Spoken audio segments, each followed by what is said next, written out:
and talked about how much of a pay-per-view buyer I am. Take that any way you want it, but I'll tell you how I take it. NordVPN.com/Fightful. Fastest VPN on the planet, global server network, all that good stuff. That's great. But a big reason why I got NordVPN.com/Fightful is all the pay-per-views I buy, all the money we're spending. We're trying to control costs as a company, as a household.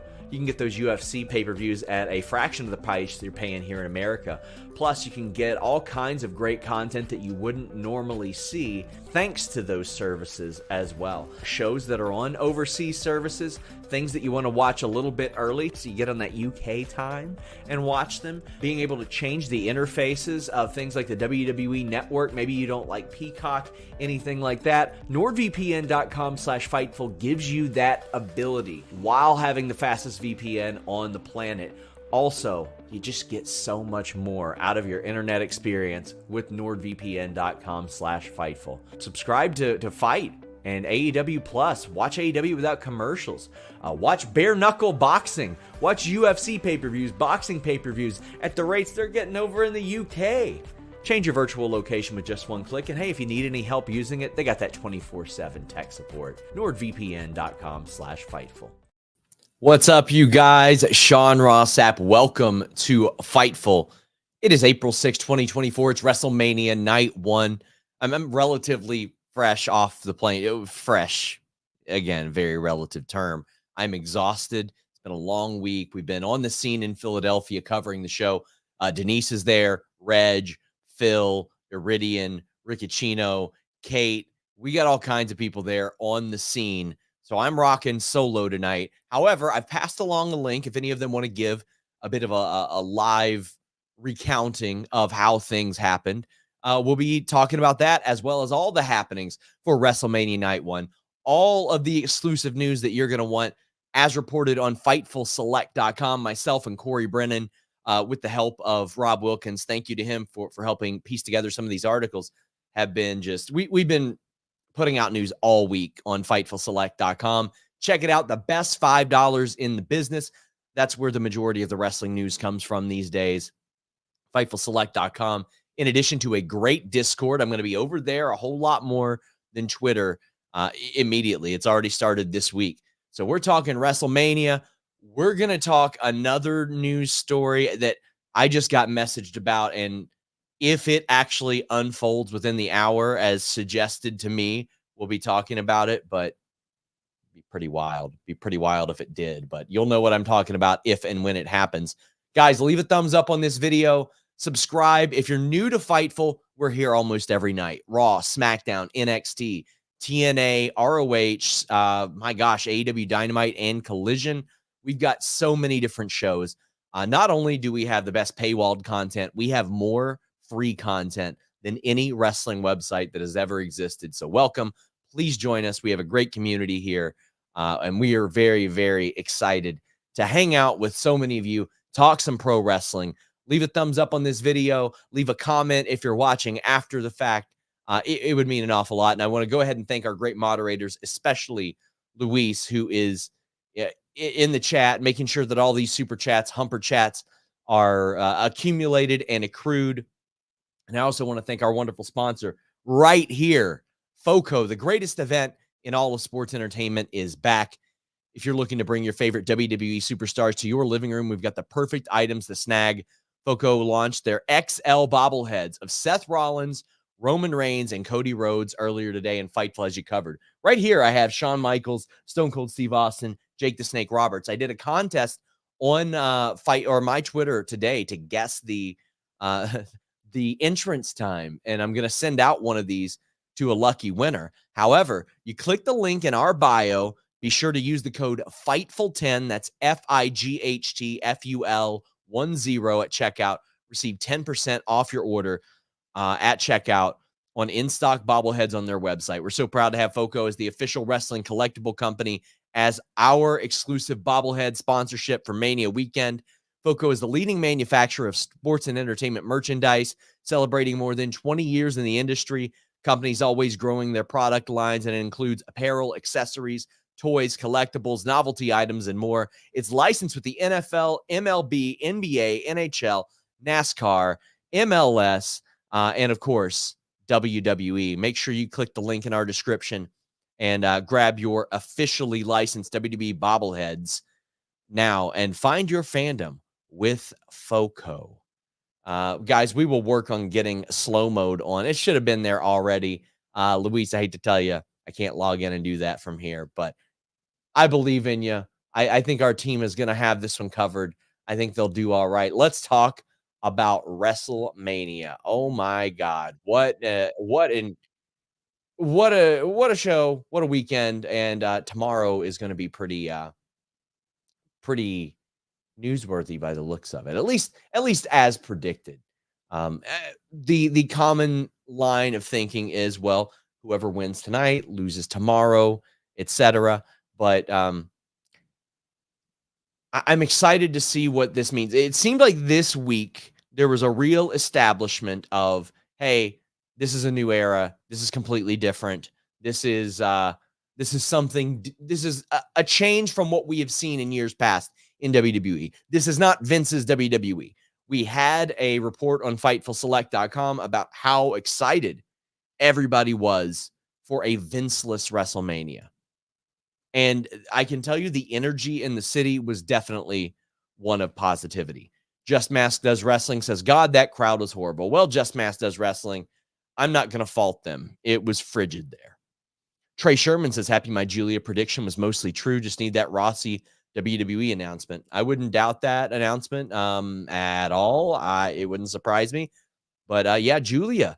Corey Brennan did some great reporting there. But man, I had gotten word last year that some sports agents were told that they didn't, she didn't need a rep. And that's unusual for a talent like that. So it seemed like she already knew what her next move was. Jake says NordVPN is a life changer. Thanks so much to Sean. Listen, I don't promote products that we don't like or believe in or don't work. NordVPN really helps us out. But I'll tell you something I was excited about. Rhea Ripley, Becky Lynch. Fightful had predicted this one. And also shout out to our partners at Bet Online. They correctly had Rhea Ripley as a heavy favorite in this match. Check out Bet Online. I'll shill them a little bit later. Let's talk about this match. Because 5 months ago, this match looked like almost a foregone conclusion as a main event of WrestleMania, right? Like before CM Punk rolled in and before The Rock rolled in, it looked like Becky Lynch and Rhea Ripley were in a situation where they very well could be the main event of WrestleMania. And, you know, if what we saw at the end of WrestleMania would have opened the show, you know, I mean, I'm sure some people would have had some emo feelings over that, considering that it really climaxed at the right time. But Rhea Ripley has done such incredible work as this multifaceted performer. She's not just a wrestler in the ring. She's one of the top managers in the company because of Judgment Day. So she has earned her spot, and it's like the second straight year where maybe people thought she would main event, and the Bloodline story takes over. I feel like that's going to open up a little bit more next year. And let's be real, she's got a lot of years ahead of her. I didn't really have a doubt that Rhea Ripley was going to win this. Also, the band playing her out was really, really good. Like it worked out really well. Pardon me, you'll hear me muting here and there with the allergy-induced asthma I'm getting as the seasons change. But Becky Lynch had a book-inspired entrance as well. A reminder, get in your super chats, get in your humper chats. I didn't mention that. If you want your question or statement read on the air, or you want me to reveal some backstage info about something, donate a super chat here at youtube.com/Fightful. And you can go to humperchats.com. That's HUMPER chats.com. Get those in. Support the show. Eloquent says he thought the show was all right. I was of that same feeling. There was some stuff I really, really liked on this show, but I can tell you one thing. I'm happy they split it up into 2 nights. And I think the way that they sandwiched this show was awfully good. A big-time women's title match that I thought delivered, and that's with Becky Lynch having battled strep throat throughout the week. Like that's brutal. And then Rhea Ripley has had some sort of wrist guard on. I haven't yet found out the severity of that, but she's worked right through it. And not only has she worked through it, she hasn't missed any TV or anything like that either. So, I mean, the level of work that, and I'm talking house shows, man. You know, she ain't wrestling Raw or SmackDown, but she's wrestling house shows all the time with this wrist brace on, leading into WrestleMania. So I can't speak to the severity of it, but I can tell you that she continued putting that work in. KE775 says, "Wow, sorry, my seat fell a little bit there." Says, "Does Becky turn heel or stay the course?" Now it feels like she's at a pivot point. It does feel like she's at a pivot point, or she might need to reach a pivot point. But I also feel like it's dependent on if this story continues.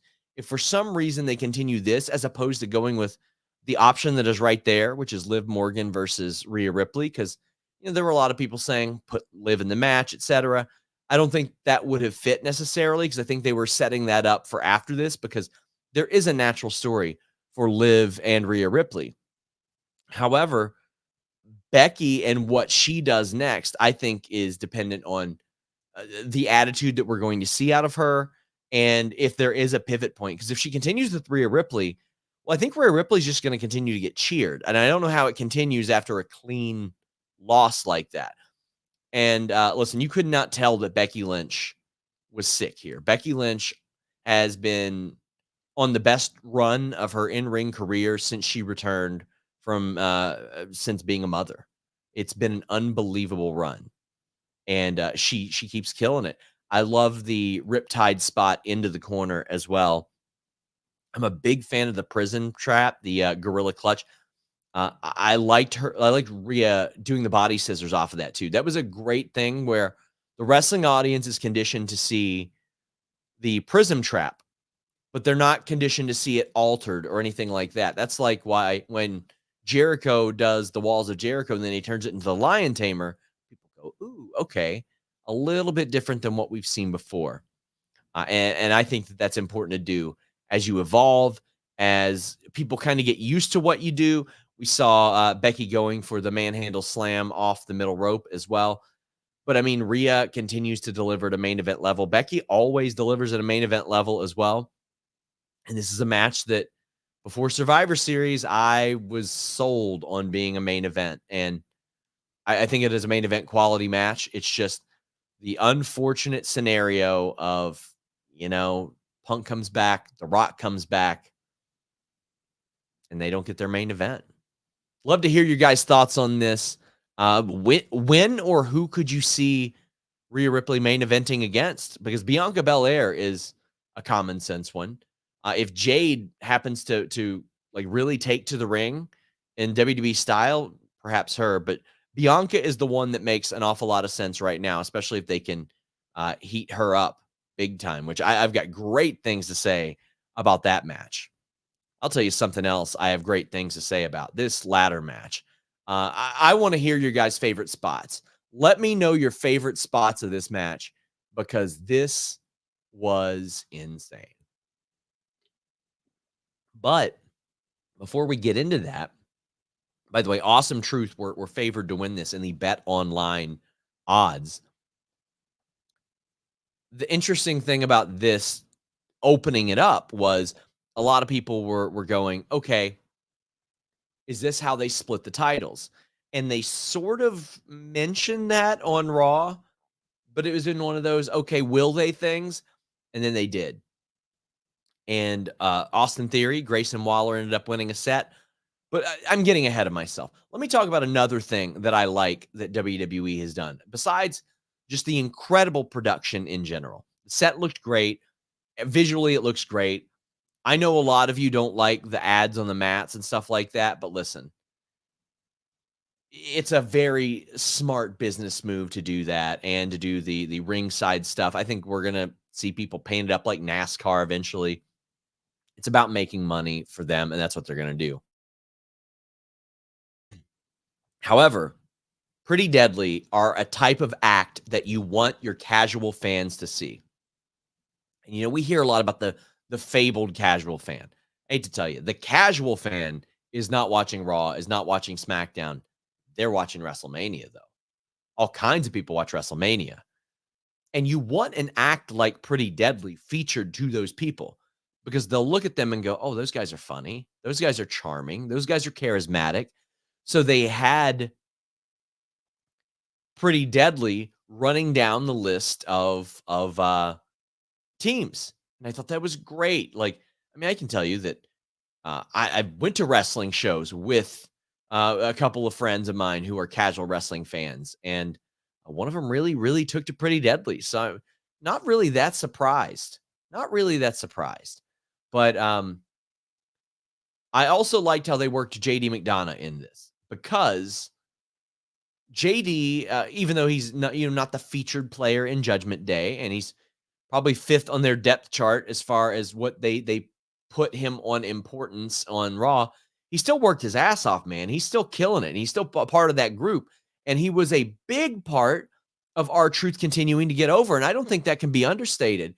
How JD McDonough and how unlikable his character was really helped out R-Truth because it couldn't just be Damian Priest or Finn Balor or anybody like that. So I thought that was really cool. But man, the spots in this match, holy crap. That Johnny Gargano tornado DDT, or it was the leaping DDT through the table onto Dunn. Unfreaking real. JD McDonough took one of the most beautiful, beautiful bumps through a table that I have ever seen. He fell off a ladder and flipped through it. Unfreaking real. Just incredible stuff. Gosh, what else was there? Oh, the R-Truth pin, R-Truth tagging in. It was so. Somebody says, what's his character being a human Funko Pop? Come on now. Check out my 90-second interview I dropped with Cody last week, where he said he's very glad more people are talking about that. But I kind of feel like you need a ladder match each year for something crazy. I think each night of WrestleMania, you need the car crash match. And I honestly thought that the other car crash match was going to be the LWO Legado thing. However, we saw why that wasn't. But I think that the final testament and the pride tomorrow will be that. I think it's going to be a sirloin beef sons of bitches version of what we just saw here. There were just so many cool things here. Oh, I'll tell you a spot that I loved. Kofi climbing up the ladder and then doing the faith drop or the faith fall or the leap of faith, whatever the hell it's called. KE775 says, do we see Damian Priest tomorrow? So here's what I thought would happen. I thought that they would take Damian Priest out in such a manner that would make you go, oh, well, he ain't coming back tomorrow. You know what I mean? Like that they would give them an excuse not to have him in there. So A-Town Down Under win the SmackDown tag team titles. And then that's where it's established. Oh, you got to go up and get another one. Waller gets sent to the table or the ladder rather. And eventually R-Truth and Miz go up there and get them. And Judgment Day was starting to slide in. So the psychology of Finn Balor and Damian Priest really should be put over as well, because I'm sure they see R-Truth struggling to get that thing off there, but they have to make it look like there's some element of fear, some threat there. They slide into the ring, but R-Truth gets it. Man, it was a hell of a match. And again, you need the car crash. This is a variety show. So already you've got a great women's world championship match. You've got the car crash. Up next, you've got the celebrity. You've got the more emotional story after that. I thought it was a fair mix. Adrian Wells getting in that super chat. Reminder, guys, get those super chats. Get those humper chats in. Adrian Wells says, great night one. Rhea versus Becky match of the night. How have you been, friend? I've been good. Again, dealing with these seasonal allergies, running on almost no sleep. But listen, I'm back home now. That means one thing. I'm going to start getting that sleep. I'm not here right now. I'm on the road, and I'll tell you the thing I miss most is HelixSleep.com/Fightful.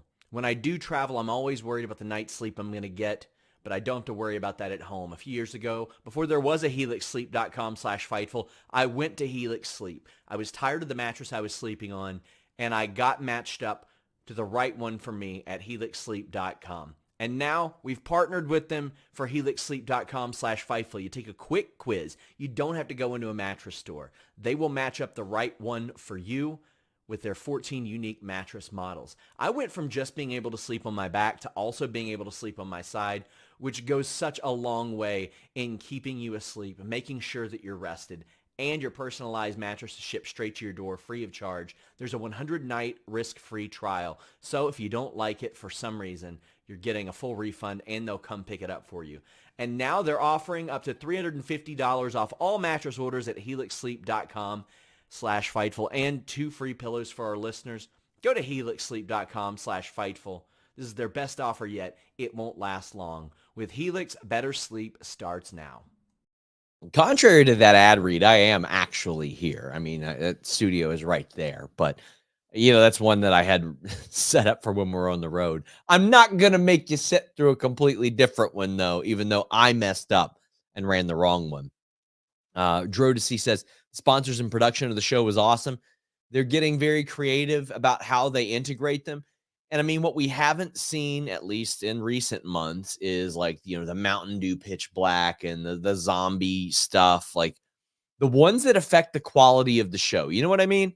Like, you never want your sponsors to come at the sacrifice of the show in which they paid to be on. It's one thing to integrate them into the matches, but it's another thing to compromise the integrity and quality of the program that fans are tuning into, because that's what your sponsors are paying for. I think they've done a really, really good job. Chi-Town Spurs says, they spent all week burying AEW's business model, focusing on wrestling matches. After tonight, I see why. They want to make wrestling the least important part of the show.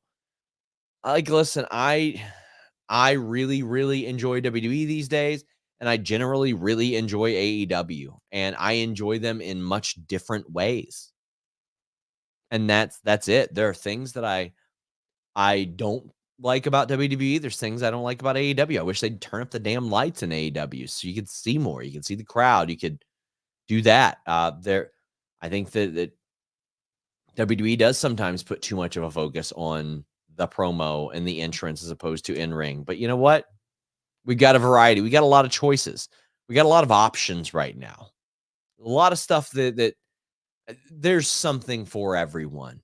I don't get the people that hate watch. You know what I mean? Like the day that, even in like 2019, when the show was really, really bad, I still would have rather covered pro wrestling than do anything else. But I just don't get the people that are just so weird about it.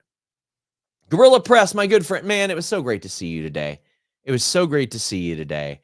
I had to catch my flight, but he says, hey, Sean, good seeing you. Well, it's great to see you as well. Nice studio. I'm working on it. I got the new sign, guys. What do you guys think about the sign? Look, I got it, and look, I can turn it up real bright or down low. But look, I got to figure out lighting a little bit better, because my two Elgato lights over there kind of reflect off of this. So I got to figure out a way to work on that. I'm not the best with production, but damn it, I'm trying for you guys, okay? I'm doing my best. Doing my best. He says, you couldn't even tell they cut 11 million or whatever the number was. What does he mean by that? Luis, can you let me know in the document? Because I'm not sure about that. Now, admittedly, outside of the things that I've reported and Corey have reported, I'm a little bit detached over the last few days because, man, we were going all over the place. GCW, WWE World. I worked a Monster Factory show. Gosh, just all over the place. But yeah, I'd like to know a little bit more about that. Adrian, Tony, thank you for your super chats and for becoming a member. Scott says, hey, SRS, I work 3/12 schedule starting Saturdays into Tuesday. Want to say thanks for helping me catch up on all things wrestling and more. Listening to you and special guest host number 1 makes the 12 hours easier. That makes me so happy. And I always come back from these trips with a real sense of joy, because I always meet so many people that say really, really nice things about us. And that is never lost on me. That is It has never lost on me that you guys are either spending your money or your time to support us. And that's something that people don't have a lot of these days. You know what I'm saying? So I appreciate you guys an awful lot. Very, very glad to have you guys here and to be able to hang with you guys. Let's check out the odds of what else was on there. So Rhea Ripley was right on the money from BetOnline AG. Oh, we do have an underdog that won as well. Okay. I thought maybe Jimmy Uso would end up getting the win, even though Jay's white hot. Here we go. The one I told you guys to put money on, even though at the time it was Rey Mysterio and Dragon Lee. They were plus 170 underdogs with our partner BetOnline AG, 25 years of history, the highest bet limits. You know, they're great. They're great. But they were that was the one underdog that I kept saying, guys, put money on this one. And there was a reason I felt that way. Earlier this week, FightfulSelect.com, best $5 in the business, reported that Jason Kelce of the Philadelphia Eagles, formerly the Philadelphia Eagles, would be involved in WrestleMania, or he'd been contacted for WrestleMania. I find out about Wednesday, as we reported tonight, he trained at the Monster Factory on Wednesday, as well as Lane Johnson of the Philadelphia Eagles. Now, the reason why I connected it to this match specifically, one, if Jason Kelce's involved, whoever he's involved with is going to win that match. Period. Because Jason Kelce has helped sell out that stadium a bunch of times. He is about as famous as, NFL centers get. The offensive linemen are largely unnamed to the casual fan, but he's a very successful guy. And the reason why I thought, well, he would be involved with Rey Mysterio is because 2 months ago, after he had retired, he celebrated his brother Travis's Super Bowl win, which is likely a fluke. But he celebrated it by partying in a Rey Mysterio mask. And I know WWE was very happy about that. They told me they were very happy about it. They sold some masks off of that. So to me, I was like, okay, this is an underdog over at BetOnline AG that's going to win. So I know that some of the bets got canceled when they were with Dragon Lee, but then it got switched to Andrade. And yeah, I was surprised to see that switch based on the story that we had. And I'm working to find out a little bit more about the Dragon Lee element of it. But I mean, Andrade is killing it since he's been back. He played the hits. He went 100 miles an hour. Dominik is a guy that Finn Balor and Damian Priest spoke to me at length about him yesterday, was when I did the junket.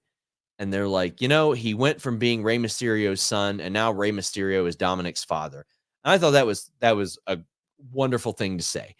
And it's not like the novelty that it used to be, right? Like he's perfectly serviceable in the ring for what he does. He knows his strengths and weaknesses, and he's super over as a character. Just super over as a character. So, yeah, I'm no longer, after years, I'm like, okay, Dominik is an effective part of this brand. This was the match that I thought was going to be a car crash type of match. And we did see some of that, like when the peripheral parties of Legado and LWO got involved, we did see some of that, but it wasn't quite what I thought. And I mean, that's okay considering that they had the ladder match just right before this as well. But Lane Johnson, Jason Kelce, jump over the ropes. I think Pat McAfee called them Gene Boys. And then they unmask and reveal who they are. And the crowd loved them, of course. Made an awful lot of sense. We had a good report on FightfulSelect.com about Jason Kelce, how they got him involved as well. Drodesy sent a super chat, said, do you think we're getting new tag team title belts? We should, because we have had some element of like these title belts or some version of these rounded belts for, it's got to be like 12 or 13 years since the copper penny stuff that we're dealing with, right? Like it's been quite a while with the same general design. And I think it's time for something to be updated. I don't necessarily need to see that.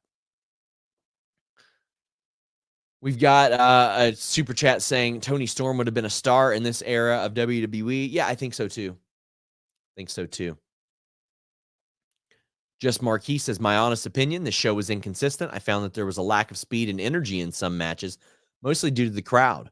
When people were supposed to be the wrestling capital of Philly. I mean, I don't fault them. Tonight, I don't fault them. Probably tomorrow night, I'm not going to fault them. Why are we still running open air stadiums in the Northeast in April? Why are we doing that? It's cold, man. It's cold. Thank God, assuming it's Minneapolis, as FightfulSelect.com has reported, at least there's a dome there, right? I mean, the outdoor weather is definitely going to be horrible next April in Minnesota, but at least there's a dome. So I can't sit there and fault the people because, I mean, even they were bringing it up on commentary, and under Vince, that's a thing that would have never happened. They would have never been able to complain about that, except for Tampa Bay. That was a bit of a different one because you couldn't ignore a rain delay, right? You couldn't ignore it. Was it me or did the crowd sound altered at times? It sounded like once some chants came through, they would turn it up, which is common practice. B Sweet says, love this pacing over 2 nights. So that's what I wanted to read that one after Just Marquise's because I don't disagree with Just Marquise about the show feeling inconsistent, lack of speed and energy. However, Marquise, I'd be interested to know if you feel the same way, like if you're at least more optimistic about it because of the nights being split up. Because I certainly am. Like it felt like okay for something hours, right? Like 4 hours, 15 minutes with it starting at 7. I'm so glad they started it at 7 instead of 8. That made an awful lot of sense to me. I think that was a solid move. And never go back to one night if you're doing that many matches. Canadian Omega says, WrestleMania 40 feels like the coolest since 35. Been following AEW more since 2019, but I feel like I can actually enjoy both now. New production team rocks. The new production team does rock. The way that I've said this is there have been no situations since Christmas when Kevin Dunn left where I've said, you know what? I miss Kevin Dunn. We really needed him back for that. However, there have been numerous times that I've said, thank God Kevin Dunn isn't here. Thank God they got somebody else. Thank God. Jey Uso. This was the one I saw a lot of people going, not for me. This was very much the Bloodline style dramatic match type of thing. And they clearly had the slow build since the split, but there was so much that didn't make sense, right? The will he, won't he? Is he leaving? Did he leave? Oh, but now Jimmy's back in the bloodline for no good reason. Then Jimmy said, the only reason I left was because of Jey. No, Jimmy left on his own, man. So that didn't necessarily make a ton of sense to me. Didn't really resonate with me there, but I was excited to see the match, and it was just okay. It was just all right. I mean, it wasn't bad or anything. I loved the dueling strikes there. I really, really liked that where it would go yeet, no yeet, yeet, no yeet. That worked really well. Like that's something that WWE really invested in, really put some stake into. And then there we go. I was pretty shocked that the crowd, part of the crowd chanted no yeet. I didn't really expect that to happen. But the match, other than that, wasn't for me, man. It just wasn't. It didn't hit. And the brother versus brother matches rarely do, right?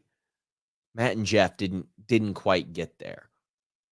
And like for some reason, it's like actual brothers. Edge and Christian, they pull it off. Kane and Undertaker have pulled it off. I'm interested. Does anybody have like a favorite brother versus brother match that actually happened and ended up being good? I would really like to know. This one did not do it for me. I think 11 minutes was the right amount of time for it, though. Like, I thought that it was timed appropriately. I thought a lot of these matches were timed really appropriately. Oh, Brett and Owen. Duh. Okay. Of course, Brett and Owen. Listen, don't strike me here. Brett and Owen. Duh. Obviously. For sure. Brett and Owen. My bad, y'all. Why doesn't one more person tell me Brett and Owen? Cody and Dustin was another one. Cody and Dustin was one of the best matches I've ever seen in person. The Briscoes have pulled it off. On a big WWE stage, Brett and Owen might be the only one on a big WWE stage. Because in AEW and ROH, they got a lot of blood to work with. Brandon is saying Matt and Jeff from 25 is very fun. Really cool finish with a twist of fate into the chair. Yeah, but the buildup to that was so bad. It was so bad. Like talking about burning dogs and stuff and setting houses on fire and shit. Oh, brother. But this match followed up it was effectively the celebrity match. And the tag match wasn't that great. The Legato LWO match. The Jimmy and Jey match wasn't that great. However, I liked the next match way more than other people are saying. Michael says that Jimmy and Jey was beyond underwhelming. Yeah, I got to agree with that. Was there any backlash towards Paul Heyman's Hall of Fame speech? I'm sure they weren't exactly stoked that he said some of the stuff that he said, but I mean, it's also his night. Like, come on.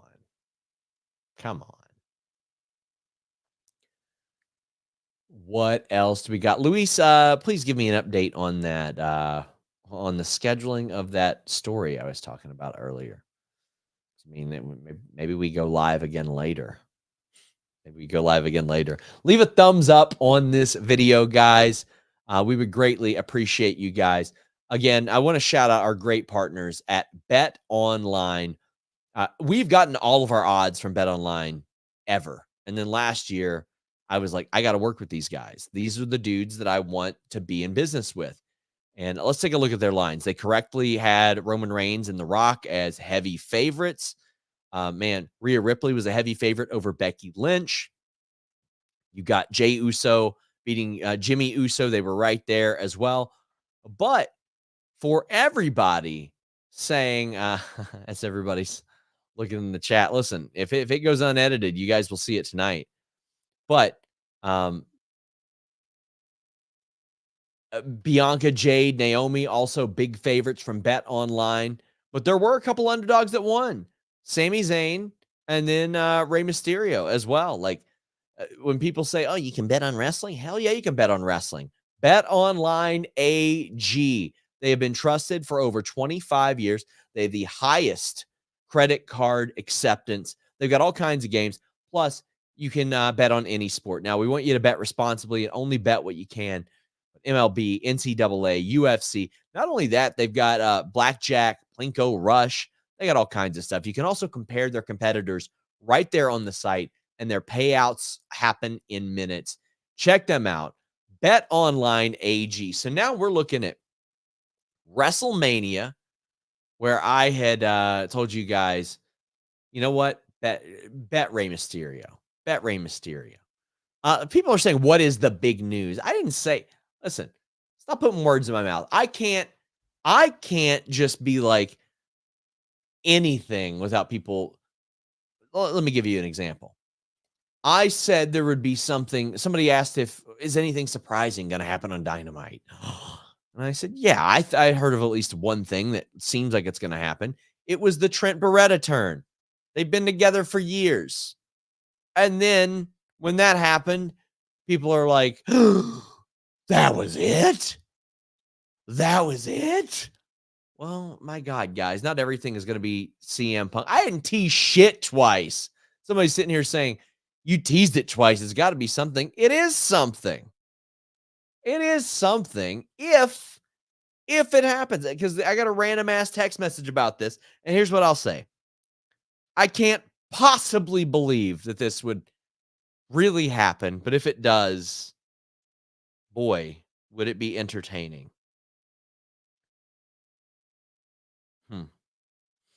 Anyway.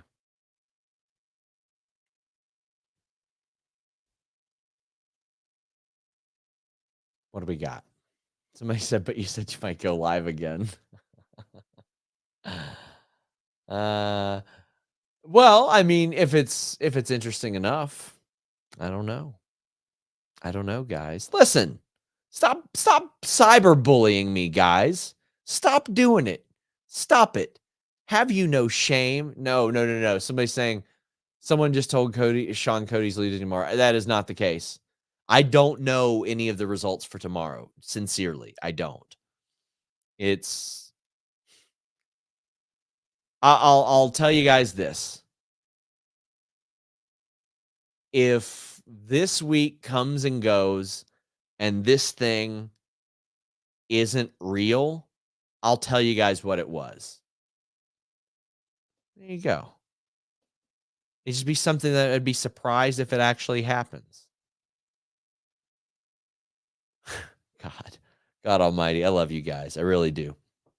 Greg says, solid night one. Thanks for everything, Sean. Greg, it was wonderful to meet you. It was really great. Will Chisholm says, do you know if Julia is legit signed with WWE? She's expected to be. So he says, please be more vague. Man, I got to be careful. I used to be able to just say whatever.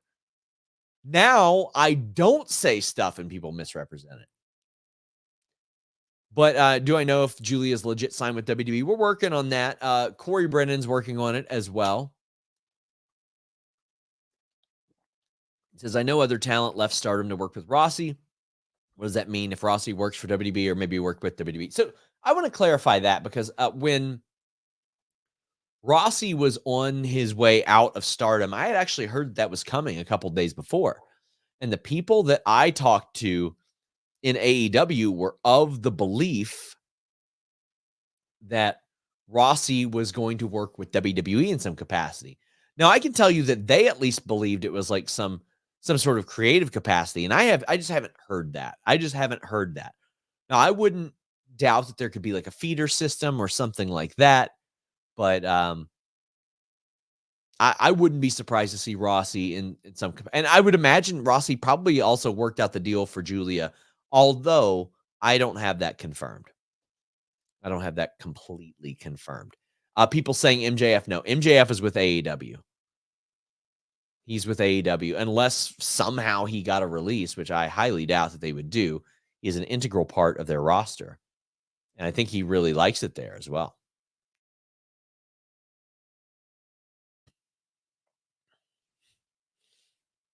That's funny.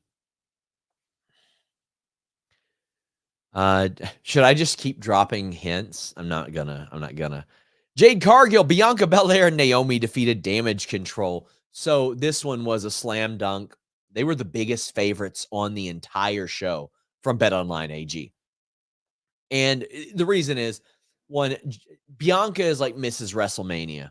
And this is probably the least prominently featured person that, or at least prominently featured spot for her, but it's also prominent in other ways. And CM Punk brought this up on the kickoff show about how it is 3 black women that are going to motivate a lot of people that look like them and have their backgrounds to get into wrestling.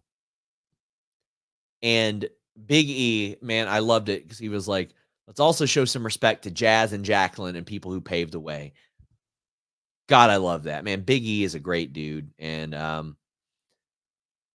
holy shit, that entrance, man.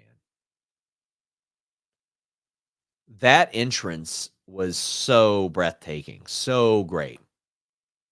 Jade, Bianca, and Naomi looked like stars. Now, again, there is a lot of talk of the casual fan. The casual fan who somehow would take a look at wrestling and be like, you know, that thing that almost everybody likes? Well, I hate that. That's not cool to me. Okay, well, guess what? Then they probably don't reflect the best interest of your show. If they don't reflect the best interest of the majority of your audience, well, probably not what you should cater to. I find it interesting that so many old heads say, oh, well, they cater to a niche on the internet. But then what we're supposed to cater to a niche of people that don't exist, that aren't fans? I'm sorry, I don't get it. No, you want to cater to wrestling fans. You just want to book good wrestling. Book good wrestling. Crazy 101 says, can you once again confirm MJF is in AEW? He is. But this is a night where a lot of casual fans are watching. It's a night where a lot of girlfriends and wives and partners and relatives are watching with the wrestling fans because they want to check it out. It's an event, right? And Jade, Bianca, and Naomi came across as such celebrated big stars in this entrance. And I think that is pretty damn cool. I think that's great. Damage Control looked incredible. James Higgins says Asuka lost again, but it was the first year WWE acknowledged Asuka's now 0-6 losing streak. Under Triple H, it seems like such mentions are done as foreshadowing. Charlotte, Asuka, title career next Mania. I think that would be pretty cool. Again, I don't want to necessarily put a timetable on anybody because you never know how somebody's healing up. And that's like with Charlotte, it's like, man, she tore an awful lot of shit in her leg. So just get well soon, Charlotte, first off. But they brought up that New Day had never won a WrestleMania match. They brought up that DIY had never been in WrestleMania. They brought up that R-Truth had never won one. So, yeah. I thought Jade did fine here. I loved Bianca busting out the hair whip. Loved that. Jade did fine here. I enjoyed this match a lot more than everybody else did because I saw some people giving it crap. But I also tweeted Bianca, or it's Jade. I mean, Bianca probably fits as well. But Jade doesn't look like a superhero. Superheroes look like Jade Cargill. This was fun. I thought this was fine.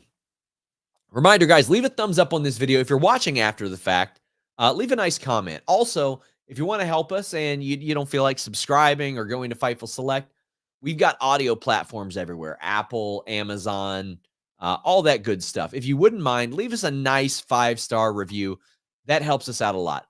We are primarily a video platform across X, across YouTube. So, yeah, it helps when you do that with the audio stuff as well. Crazy 101 says Roman kicked out someone for booing him at the press conference. Yeah, man. Listen, I would have to see that, but if that's first off, you shouldn't be booing or cheering at a media conference. Have some decorum there. Like no cheering in the press box. I know wrestling's a little bit differently, but I don't know. I've got a pretty wide view of media in that sense. Everybody's there to get their content, all that, but like, come on, be a pro while doing that. At least you can sneak something fun in every so often. Michael Hoff says everything beyond Rhea and Becky was a bummer. They should pump the brakes before touting a new era. I don't think they should pump the brakes before touting a new era because I'm looking at this and I'm like, man, this is a Vinceless era, and that's what they're saying as well. Because from a story standpoint, at least most of this stuff is going to make sense. At least most of this stuff is going to be cohesive from a programming standpoint. They care about what happened a couple weeks ago, whereas Vince didn't. And the stuff Vince cared about was pretty friggin' disgusting stuff. But also, I can't tell you how many times people would tell me, oh, well, Vince booked this match because he liked it. And then he just did it over again because he liked it and forgot about it. Well, I mean, I just look at that and I'm like, we're well past that at least. I want to like the show. I go into all these shows wanting to like them. I'm not going to go into any program. Listen, I love Alex Palowski, but I'm not looking to be upset and bothered and disliking this show. That's Alex's thing. He's very good at it, but I want to enjoy it and I want to have a good time. And I'm going to go in not necessarily with a clean slate, cautiously optimistic in that sense, but I think it's fair to tout a new era. I think it's fair. John Taylor says, do you think moving Mania to May would help with the weather issue at an open stadium? Would WWE ever consider that for the right market? Yeah, I think so. I know, I mean, they moved SummerSlam to July at one point. Did they do Rumble in February ever? I know they thought about it at least once if they didn't. But yeah, I think anything's possible. It is a mainstay, however, in April or March. But I think really April is definitely the best. If you want to move it back to like late April or something, why not do that? But for the right market and the right amount of money, like if a market comes along and spends a lot of money to get those rights and they're like, okay, let's do it, then WWE is all about the money right now. What's the word on Uncle Howdy's return? So I just want to make this clear. I don't know if it's Uncle Howdy. I could assume, but FightfulSelect.com did report that, in fact, the tease at the end of the Bray Wyatt documentary, which was, oh man, incredibly emotional, was in fact a tease for the, I don't want to say upcoming, the eventual return of Bo Dallas. So those of you that have been asking about that, it looks like that is on the way. The way that Bo talked in that documentary seemed like they were working on something like to honor Bray in that sense. You know what I mean? And maybe that's me. I try to not be in the assuming business, because if you assume, especially in wrestling, especially with workers and stuff, but this seems like one that they were hinting at an awful lot within that documentary. And I don't think that they would play with the emotions of fans like that. So, yeah.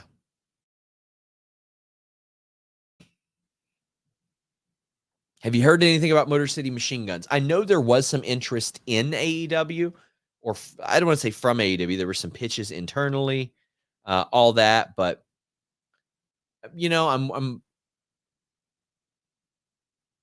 they are in a unique position in that TNA is offering different kind of deals right now. They aren't in the position where they should have to take deals like that. They could be booked heavily and wherever they wanted on the indies and however often they want.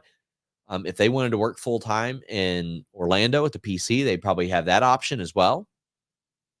So I think they have an awful lot of options right now. Hushes says, in your opinion, why do they produce the Usos like that? I think because that method has worked for them. That's why they did that. And right now, I'll give you guys some news from FightfulSelect.com. I'll tell you who produced each match as we work our way through this. This is something you can get at FightfulSelect.com nonstop. And by the way, if my review isn't enough for you, we got the Sour Graps review as well. TJ Wilson, Tyson Kidd produced the very good Becky Lynch, Rhea Ripley match. No surprise there. The latter match was produced by Janie Noble, Kenny Dykstra. The LWO Legato match produced by Abyss and Shane Helms. Jimmy J. Uso was by Jason Jordan. So a lot of the Bloodline stuff had been produced by Michael Hayes. And if not him, usually Michael Hayes and Bobby Roode. Bobby Roode helps him out quite a bit with those. And Michael Hayes has had co-producers on an awful lot of stuff in the past as well. I don't know if it's a Jason Jordan style thing, but I mean, I'm sure that these two guys have had a vision of how their match would go for a long time. I can't imagine that's how they envisioned it going, right? Can't imagine that. Oh boy, let's talk about this incredible freaking Intercontinental title match. This match ruled.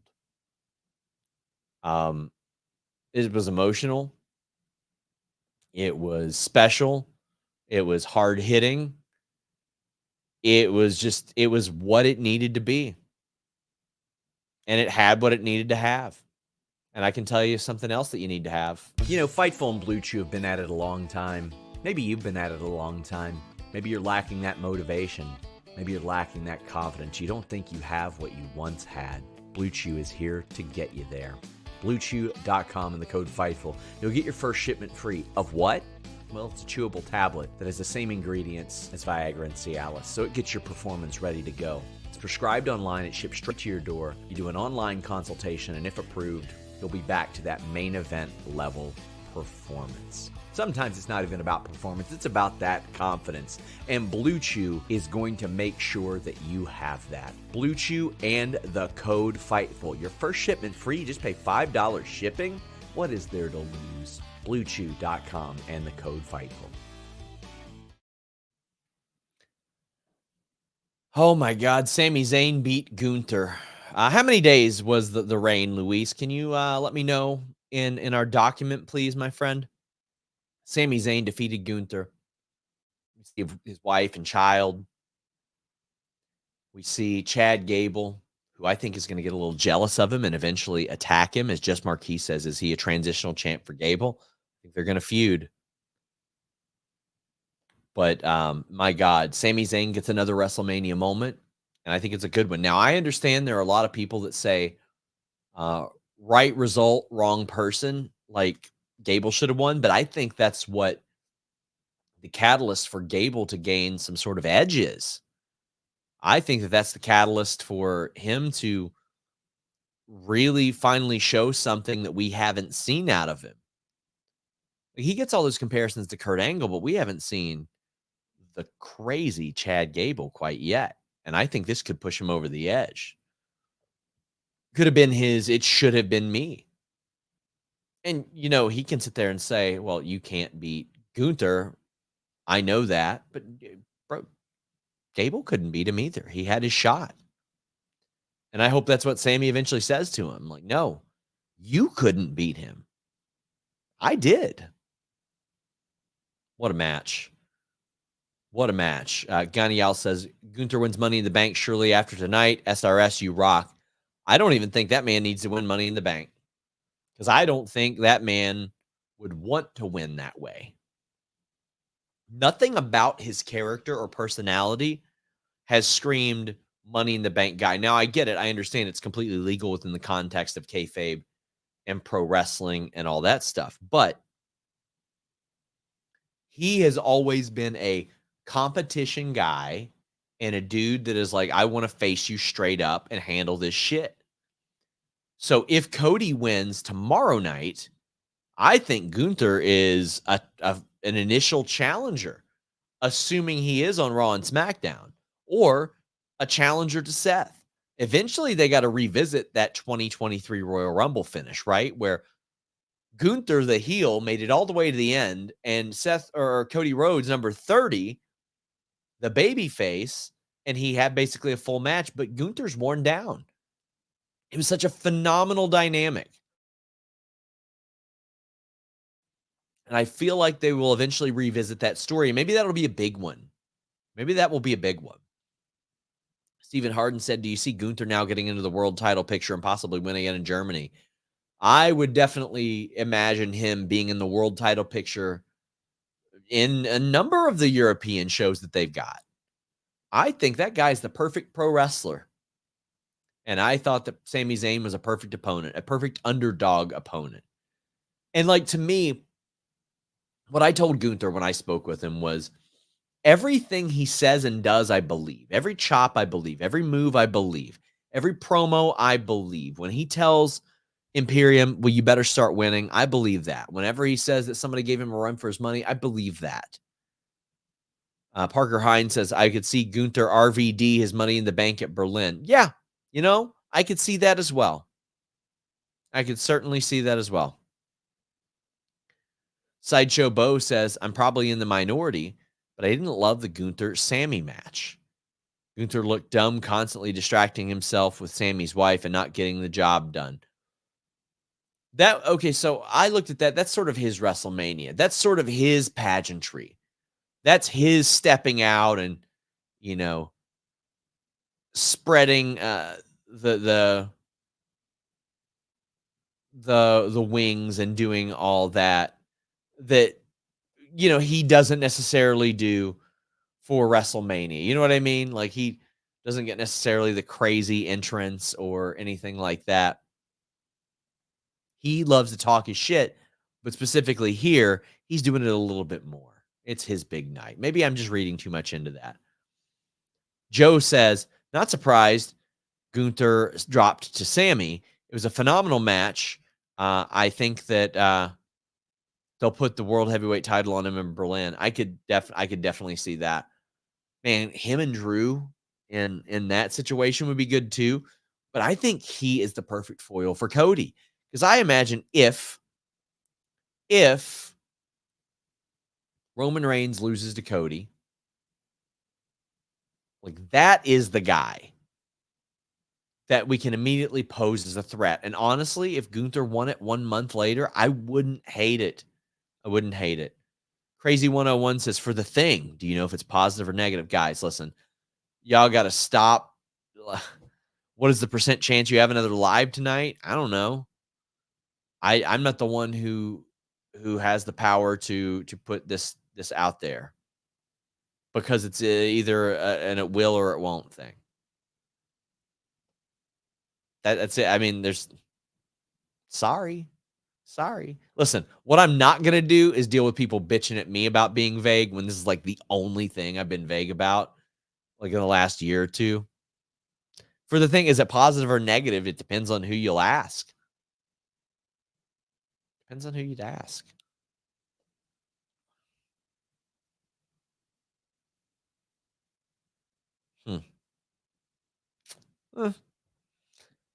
Anywho, Sami Zayn dropped Gunther with a brain buster. Now, see, I know a lot of you aren't familiar with, like, his run before WWE, and that's most people aren't, right? He portrayed the El Generico character, wink, wink, nudge, nudge. Finishers was a brain buster on the top rope. So he would get people vertically. He would drop them basically on their shoulder, neck type of stuff. And they would bounce off. And it's not something we've seen. And maybe we've seen it once. Have we seen it in the past? By the way, Luis, hit me with those number of days with the title, if you don't mind, my friend. I feel like maybe we saw this one other time in WWE, but it was the perfect thing. It's like it was the double tap on Zombieland is what this was. It was him going and doing everything that he could and everything that he had to do to beat this. I mean, I think he was the final boss before The Rock showed up. Like, wasn't nobody beating him. Nobody was beating that fella. And he went and did it, and did it with the 2 haluva kicks that followed. Although I kind of felt like maybe they just should have had him win with that brain buster. But you know what? Then I feel like people might have expected him to start winning with that, and that's not going to be the case. This is a WrestleMania moment level thing, and they're not going to be doing that very, very often. I was surprised they still did it tonight. And that makes me wonder, okay, if that got approved, I'm sure a pile driver can get approved, right? Like, we still haven't found a way to see that. Oh, man. Gunther held the IC title for 666 days per cage match. best Intercontinental champion of all time. Pour one out for that reign. He beat that dumbass Honky Tonk Man's record. And let me tell you, name me what, you know what happens when I say, hey, what match from Honky Tonk Man's reign do you remember? You know which one you tell me? The Ultimate Warrior, the one where he lost in 20 seconds. Because you can't remember anything about that reign. It was him getting DQ'd and counted out all the time. That's how it always happened in the 80s. But his reign sucked. Sucked. We had the attendance announcement. Would be handy to have that number right in front of me. But we had Adam Pearce and Nick Aldis. Nick Aldis, who has killed it as a GM, coming out. And they announced 72,543. NXT set an attendance record today, too. Fightful broke that news. They set their all-time NXT attendance record, and they had some big shows to beat out for that as well. Main event time. Oh, man. This match started out so slow, and then it was cooking. But let's talk about what happened before that. Let's talk about the entrances. Because as we timed it, because I've got it. I got to time that. That one, gotta. 16 plus minutes in entrances. Then from the first note of music to the ring bell was just over 20 minutes. That's some boxing stuff where they're killing time to get to a certain point, except they had factored this time in. Fightful Select had reported that like 45 minutes was budgeted for this. And they ended up going quite long. But a lot of the questions about The Rock were answered here. After he showed up and had the Jinder Mahal thing and he was sucking wind a little bit, people were like, okay, maybe a tag match is better. And that you could say this is his best match in 20 years at this point. It's maybe WrestleMania 20. Because I didn't think either of the Cena matches were better than this one. I went from thinking this was way too slow paced to thinking, oh, this is going good. And I think it was budgeted for 45 minutes in the ring. They hit their time, 44:34. The Rock worked a 44-minute match at 50-plus years old. I don't care if it's a tag team match. Don't care what it is. He is 50-something years old working a 44-minute match. Good for him. And I mean, knowing The Rock, I don't know The Rock, but knowing The Rock and his personality type, that's probably something that he felt like proving to himself as well. And I liked what Pat McAfee said, because listen, I love Michael Cole's work, but Michael Cole said, well, he hasn't had a real match in 10 plus years. He beat Eric Rowan in 6 seconds, so we haven't seen him really wrestle in over 10 years. And Pat McAfee goes, yeah, but why are you holding that against him? And yeah, within kayfabe, like me sitting here talking about this, that's one thing. But within kayfabe, yeah, I mean, it's not a bad thing that he beat Eric Rowan in 6 seconds. In fact, it's quite promising towards the prospects of his possible successes that he beat a guy in 6 seconds. Elite Biscuit said the twin pedigrees popped me. Also feels like they lined up all the bangers for tomorrow. Possibly. I'll tell you what popped me. Michael Cole calling Tommaso Ciampa's finisher the pedigree, an ode to Triple H. Apex Caliber says, love the crowd, acknowledge them. So The Rock came out with that People's Championship belt, which is very similar to the custom belt that he had, or well, he didn't have, but was talked about and brought up, in the late 90s, but never made it to TV. It was on some video games and stuff like that. The Rock tweeted me about it once because I had asked him a question and he got back to me. And I can't really remember what that was. But The Rock gets the pin. The Rock took a rock bottom from Cody through an announce table. The Rock seemingly emerged uninjured. I think he's doing some more stuff. I'm going to be finding out an awful lot more in the immediate future. Steven Mark Clucci says, does Rock pin indicate a future title match with Rock and Cody? I would think so, but here's what I don't like about that. If The Rock is the final boss, I don't think he's Cody's final boss, even though he just beat Cody. I think he's Roman's final boss. And if Rock wins that title like from Cody, we're in the same position. We don't need the title with a Rock Roman situation. We just don't need it. Tony says, planted a seed for tomorrow with the spear on the Rock. That was great too. Going from the table spot to the barricade break was also really, really great stuff.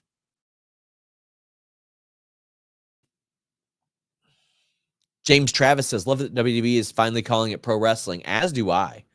So tell me about some of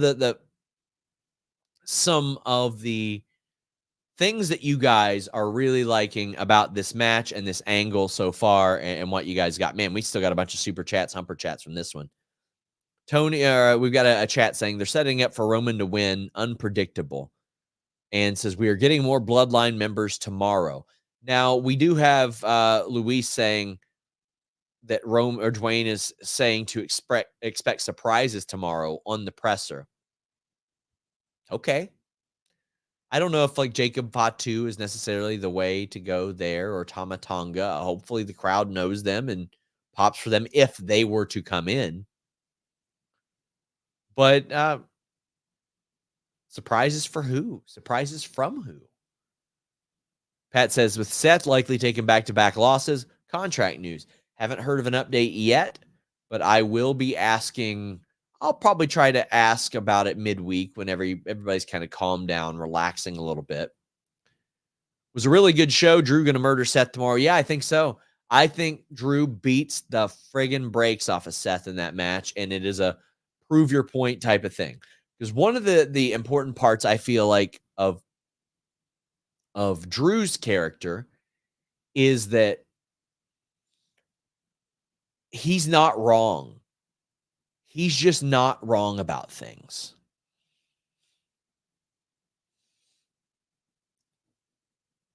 What else we got? Oh, Cody definitely finishes the story tomorrow in an overbooked spectacular, and I can't wait. I hope so. I want Avengers Endgame tomorrow. I want the craziest, dumbest bullshit possible tomorrow. I'm past the point of, you know what I want? I want a great wrestling clinic, and then I want Cody Rhodes to pin Roman Reigns clean. I don't care about that with this match, because Roman Reigns as a character hasn't played by those rules. And now he doesn't have to play by those rules. They've established a storyline reason why he doesn't. Not only is he not going to play by those rules, he doesn't have to. He can do whatever the hell he wants tomorrow. So give me the most psychotic, overbooked, ridiculous bullshit of all time. Just make it make sense and make it fun and make it look good. And then give me Crossroads pin. Whoa, finish the story, yada, yada. Let's go. Seth Rollins to take some time off after Mania and come back heel to challenge Cody. Feels like that will be the match, says KE775. That's another one.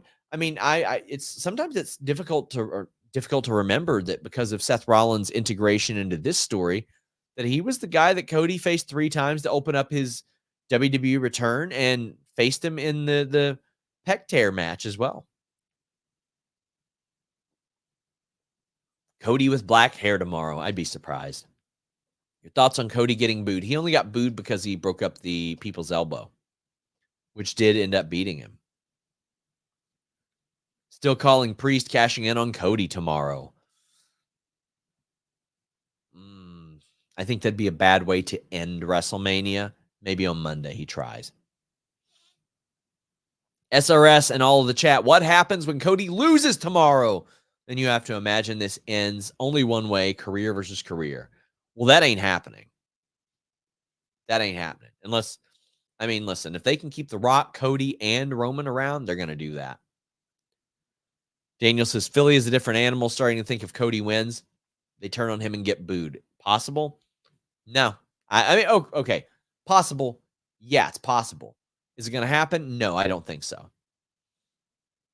Crazy 101 said percentage of Dustin showing up tomorrow. Well, he just called out Samoa Joe for an AEW world title shot, so I'm going to say no. Plus, FightfulSelect.com, best $5 in the business, reported that his deal goes until the fall this year. Get in your super chats, get in your humper chats. We still have quite a few to get to, so let's hear what you guys like and what you guys want to talk about. Do we see Tama Tonga tomorrow?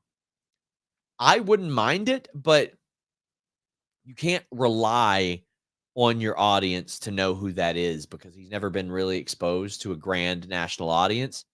Apex Caliber says, I won't be shocked to see Roman retain Jacob Fatu. I mean, maybe if they debut them as like, don't you know who that is? Like, and don't necessarily expect the audience to know who they are. Or I could be wrong and maybe they do. Byron Taguchi says, love your coverage since I became an annual Fightful Select member. Yeah, a reminder, guys.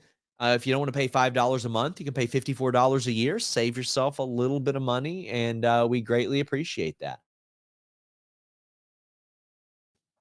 It says, thanks for all the hard work you do. If Roman retains, who is next? Gunther? Priest? Feel like they're running out of choices. That's the thing. They're out of options there. From a babyface perspective, it needs to be Cody. Cody needs to win tomorrow. Absolutely needs to win tomorrow.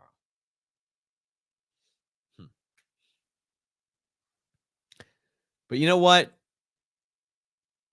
I don't know. Maybe Jacob Fatu wouldn't be such a surprise showing up in this match tomorrow. The more I think about it and the more messages I get. Will says, I love how Cody had the same look at the end like he did at the end last year. Yeah, intentional. All that was missing was a rubber chicken. That's it. I thought that was great. I can see Cody winning and Rock taking the lay from Roman for dropping the ball, setting up an easy W for them. Michael, I'm so glad you saw this or said this. That's my thing. So I've often brought up this. You'll watch documentaries and Hulk Hogan says, oh, well, you know, when I lost to Warrior, people were watching me leave, not watching him celebrate. That's bullshit. When Warrior won, people were very excited. People loved Warrior. Of course, he wasn't as big as Hogan, whatever. However, people are going to be watching Roman after Cody wins. After he wins. So Cody's going to celebrate. He's going to do his thing. This is fantasy booking here. And they pay him back to the ring, and Roman is having an existential crisis. And The Rock is just standing there, and he's looking down at him. And maybe Paul Heyman still tries to put the lay on Roman. And then The Rock just stops him. Or he takes it. And he just carries it in his hand.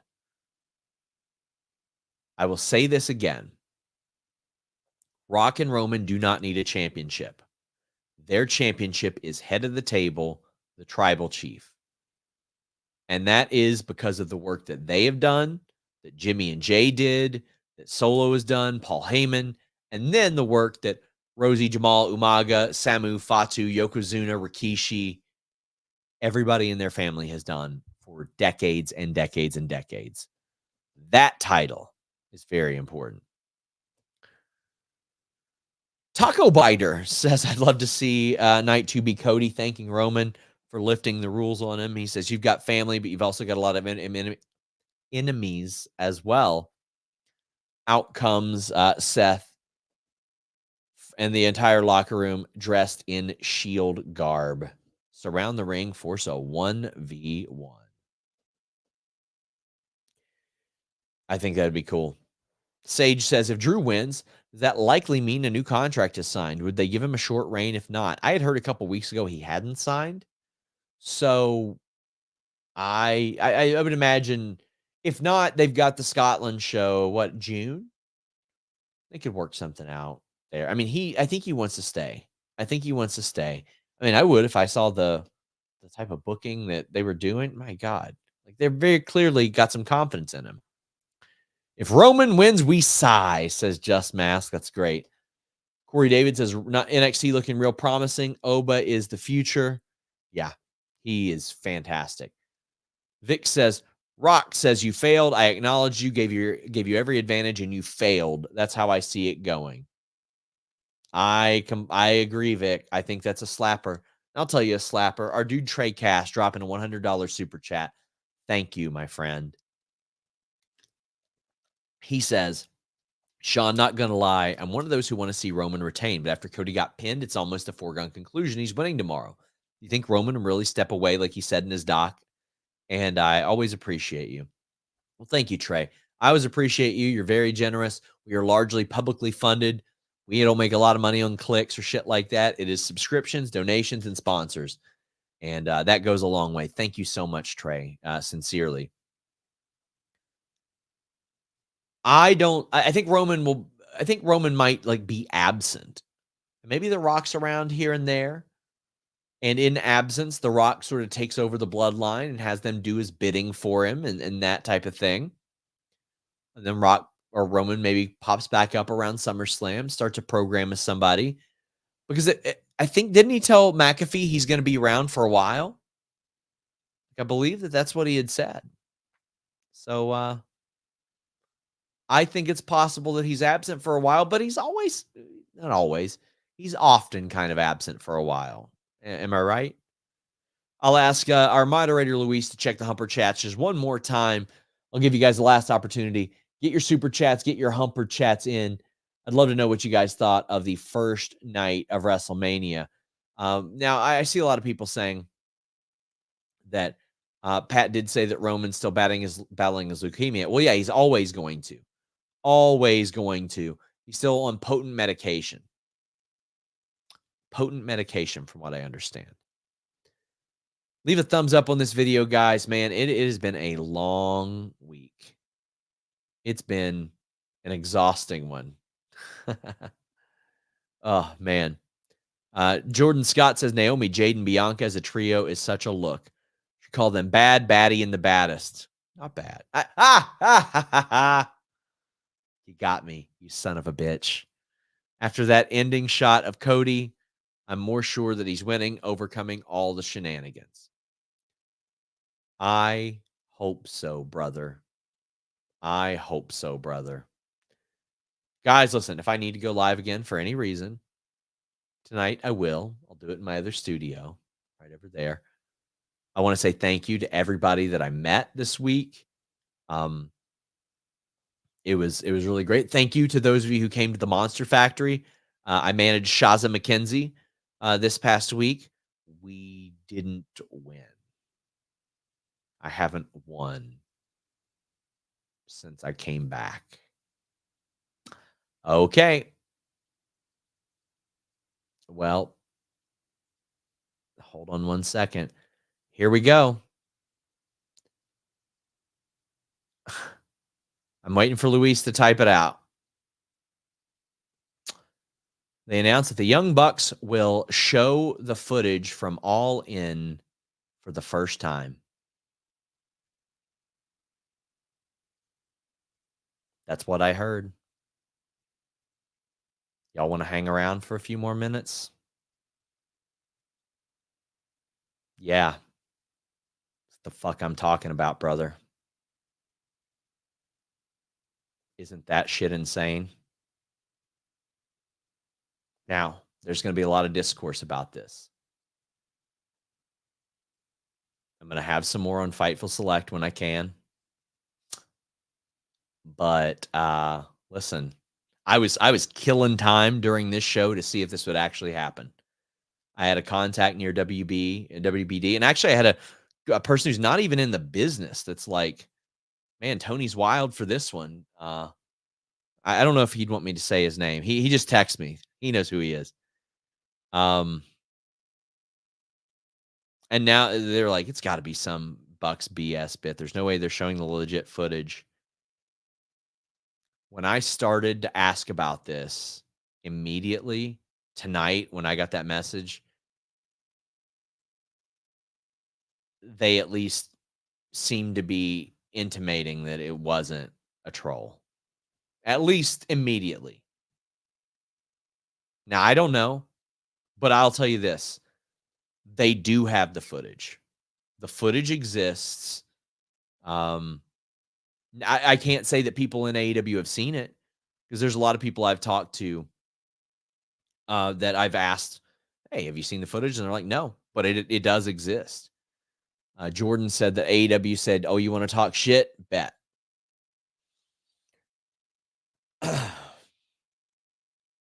I mean, listen, you want to draw a number?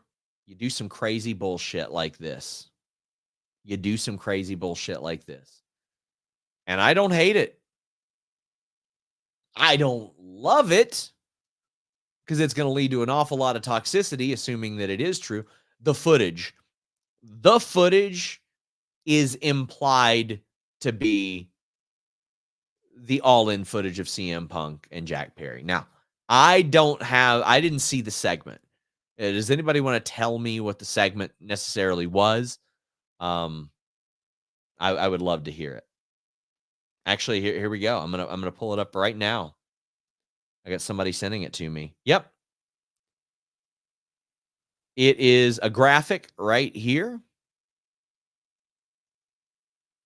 Bam. It says the Young Bucks will present backstage footage from All In and will discuss for the first time.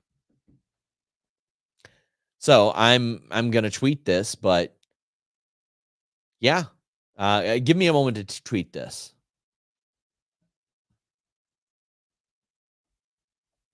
Actually, holy fucking shit, man.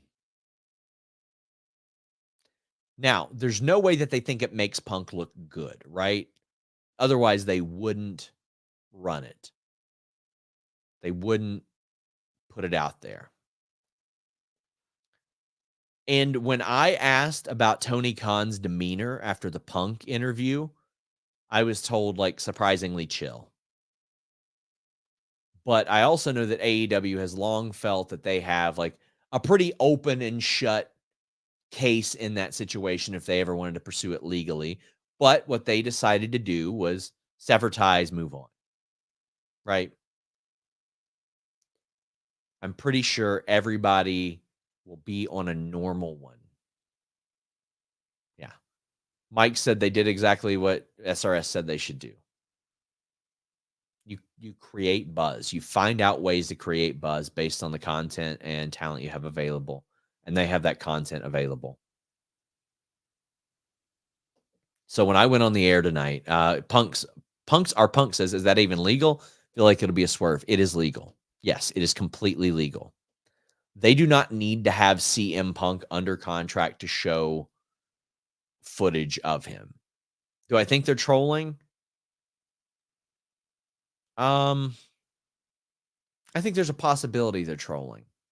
There's a possibility, but I don't think they are. Because if you do that bait and switch, I don't know what the benefit. There's less of a benefit in doing a bait and switch and troll than just showing it.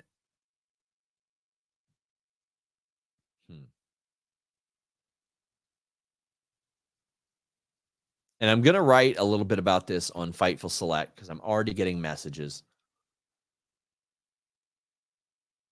about this. And sorry, it's insane. I know a lot of people are swearing it's a troll. It's a troll.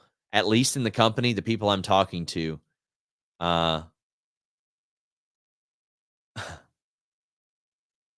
they weren't of the belief that it was a troll.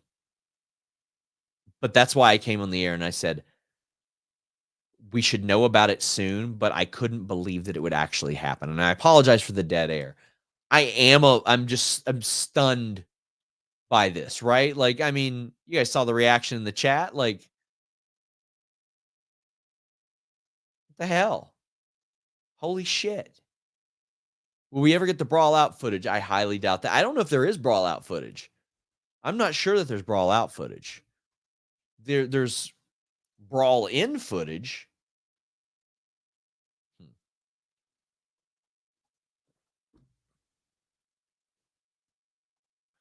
There's brawl in footage, but not brawl out footage. Again, apologies. You guys are watching me do my work right now, so.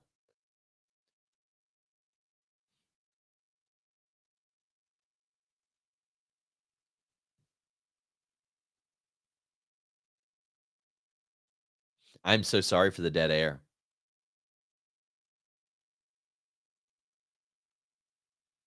Whew. Insane. And I'm trying to work through the processes of how, they make sure all this is okay. I mean, the Bucks are about to have a match with a couple of Punk's friends. And I don't think that they would do that without running it by, those guys. DNC Digital says, Sean sent notes from the press conference. I will read those in a moment. I only asked about legalities because weren't there NDAs? Well, I mean, they may feel like he broke that NDA. D. Vargas sent in some notes. And yeah, man, he's done an incredible amount of work for on the scrum. So guys, check that out. It's too much to really go through right now, but DNC Digital on Twitter. I'm sorry, I'm just flabbergasted. I'm shocked.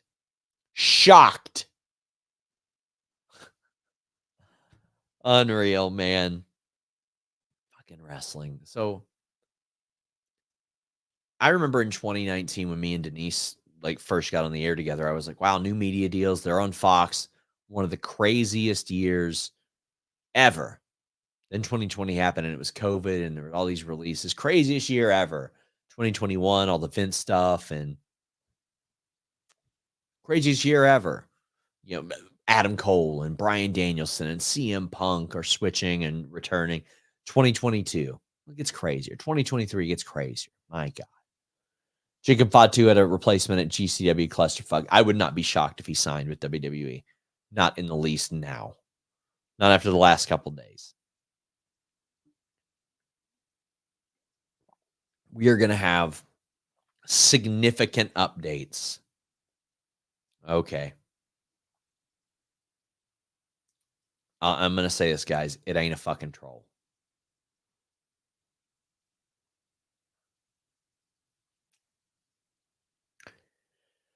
Wow. It ain't a troll. This is how I felt like after I watched Southland Tales for the first time. Don't watch it. Don't go and watch it. After this, you're going to Wikipedia it and you're going to be like, oh my God, Sarah Michelle Gellar and The Rock and Sean William Scott. And oh my God, there's a lot of people in that movie. Don't watch that movie. But what you're seeing now is how I felt after I watched that movie. I am in disbelief. Any news on Mania 41 venue? It's supposed to be Minnesota. Zach Schimmel says, where does all this drama end? I'd love for this all to move on. So, guys, not to shill my own stuff, but the week that the Royal Rumble came out, we did a CM Punk timeline. And we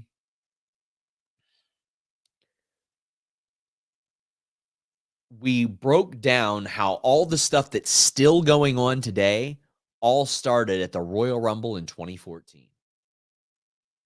CM Punk concussed, staph infection, all that stuff. He walks out. He gets fired. He does the interview with Colt Cabana. They get sued. Punk is upset at Cabana, allegedly, over having lunch with some WWE people. Won't pay for his legal bills. Cabana and Punk sue each other. They hate each other. Punk goes back to AEW.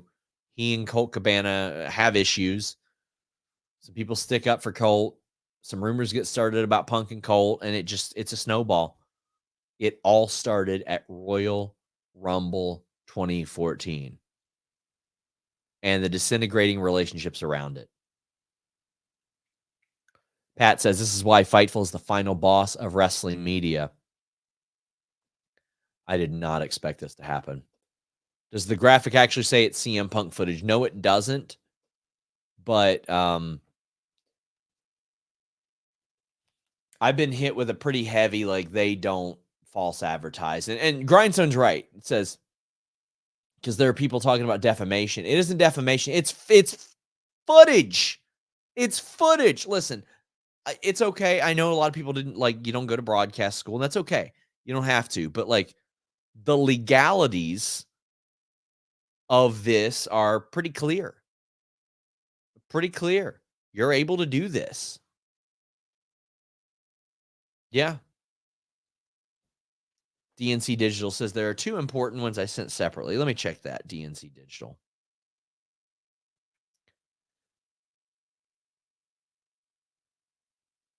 When asked about Brock at one point, there was a conversation about the Royal Rumble, but he's not gone from WWE, just at home being Brock.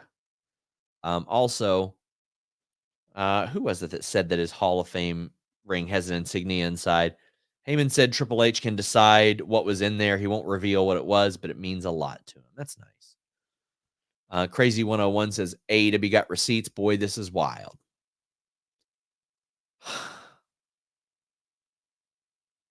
Fucking wrestling, man. Wrestling. Guys, I want to thank you all so much. Well, Dynamite's going to be wild this week. Tune in and join me here tomorrow night. And hell, just join me on Fightful Select in a few minutes. I got to go write an article. We got our Discord over on FightfulSelect.com as well. That's where I am a lot more than Twitter now. Come hang out with me. Until next time, we're out.